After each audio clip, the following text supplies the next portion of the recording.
വഖഫ് ബില്ലിനെതിരെ ഇനി നിയമപോരാട്ടമാണ് എന്ന് കോൺഗ്രസ് ഇന്ന് രാവിലെ പ്രഖ്യാപിച്ചിരുന്നു.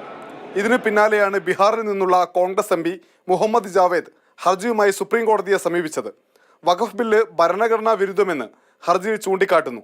വിവരാവകാശ നിയമം, CAA, തിരഞ്ഞെടുപ്പ് നിയമ ഭേദഗതി തുടങ്ങിയ വിഷയങ്ങളിൽ കോൺഗ്രസ് നൽകിയ ഹർജികൾ സുപ്രീം കോടതിയുടെ പരിഗണനയിലുള്ളതും കോൺഗ്രസ് ജനറൽ സെക്രട്ടറി ജയറാം രമേശ് ചൂണ്ടിക്കാട്ടി. हम मानते हैं कि मौजूदा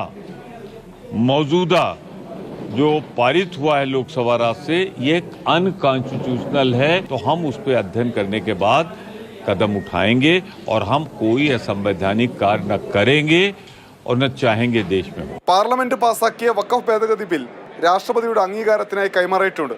കൊൽക്കത്ത, അഹമ്മദാബാദ്, ബംഗളൂരു തുടങ്ങി രാജ്യത്തിന്റെ വിവിധ ഭാഗങ്ങളിൽ വിവാദ ബില്ലിനെതിരെ പ്രതിഷേധ പ്രകടനങ്ങൾ നടന്നു.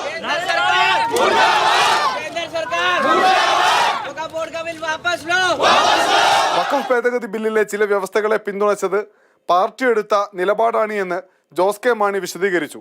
സാധാരണക്കാർക്കും അതുപോലെ തന്നെ പാവങ്ങൾക്കും അത് നീതി വ്യവസ്ഥയെ അല്ലെങ്കിൽ കോടതിയെ സമീപിക്കുവാൻ തീർച്ചയായിട്ടും ഒരു അവസരം ഉണ്ടാകണം.